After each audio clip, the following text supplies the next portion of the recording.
Hello everyone, अस्सलाम वालेकुम।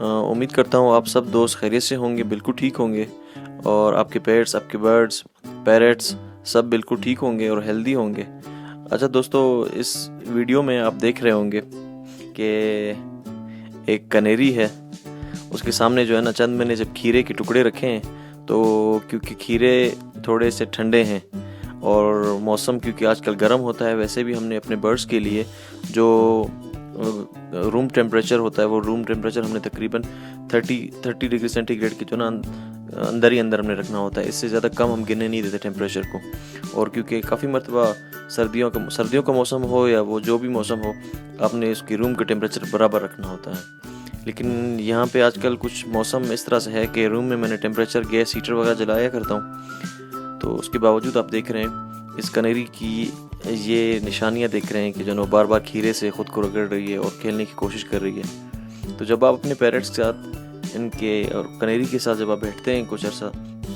थोड़ी देर तक, तो आप उनकी हरकतें जब आप नोट करते हैं तो आपको थोड़ा उस पर नोटिस करना चाहिए। अब इसमें ये है समझने वाली बात कि जो कनेरी ये कर रही है, इसे असल में गर्मी लग रही है और क्योंकि इसने जो ना चिक्स निकाले हैं अंडों से और तकरीबन 5वां 7वां दिन या 8वां दिन हो चुका है, तो ये अब नहाने के मूड में, ये नहाना चाह रहे हैं क्योंकि इन्हें गंदगी बिल्कुल पसंद नहीं है। तो इनका जो केज है और इनका जो ट्रे होती है केज की, उनमें भी सफाई करनी होती है हमने, और इसके अलावा हमने इनके लिए पानी रखना होता है ताकि ये नहा सकें।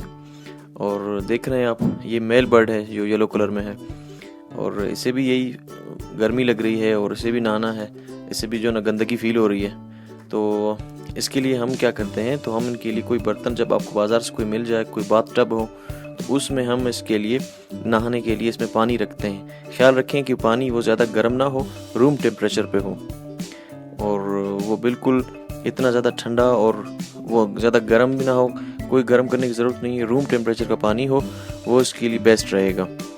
तो शुरू करते हैं। इसके लिए मैं पानी का बंदोबस्त कर लेता हूँ, उसमें रखता हूँ और मैंने सोचा कि आप दोस्तों के साथ ये वीडियो बना के शेयर कर दूँ ताकि आप लोग के लिए भी टेंशन ना हो, क्योंकि अगर आपने इसे ज़्यादा सा पानी नहीं दिया नहाने के लिए, बाथ के लिए, तो इसके से क्या होगा कि इनमें जुएँ पैदा हो जाती हैं गंदगी की वजह से।